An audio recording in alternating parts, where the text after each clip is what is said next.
દર્શક મિત્રો, અયોધ્યા ભગવાન શ્રી રામના પ્રાણ પ્રતિષ્ઠા નિમિત્તે નગરી વડોદરા પણ રામમય બની હતી.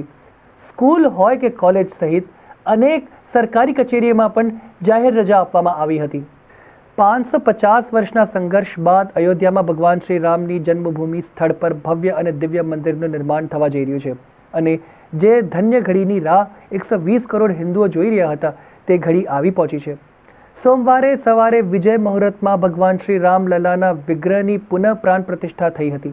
આ ઐતિહાસિક ક્ષણને વધાવવા માટે વડોદરાના 22 લાખ લોકો પણ તત્પર છે અને દરેક લોકોએ પોતાની રીતે તૈયારીઓ કરી હતી. વડોદરામાં રવિવાર સાંજથી જ માહોલ રામમય બની ગયો હતો. આખું શહેર રોશનીથી ઝળહળી ઉઠ્યું હતું. લોકોનો ઉત્સાહ અપાર હતો. સાયકલથી લઈને લક્ઝુરિયસ કાર હોય કે પછી ઝૂંપડાથી લઈને બંગલાઓ, બધી જગ્યા જય શ્રી રામ લખેલા અને રામજીના ચિત્ર સાથેના ભગવા લહેરાવવામાં આવ્યા હતા. જાહેર માર્ગો અને ફૂટપાથો પર પણ પથ્થરાવાળાઓ બધી ચીજ વસ્તુઓ બાજુ પર મૂકીને ભગવા ધ્વજનું વેચાણ કરતા જ નજરે પડ્યા હતા. અયોધ્યામાં ભગવાન શ્રી રામની પ્રાણ પ્રતિષ્ઠા પૂર્ણ થઈ હતી ત્યારે સમગ્ર દેશ સહિત વડોદરા શહેર પણ રામલલાના રંગે રંગાયું હતું. વડોદરામાં ઠેર ઠેર રેલી સહિત અનેક કાર્યક્રમોનું આયોજન થયું હતું.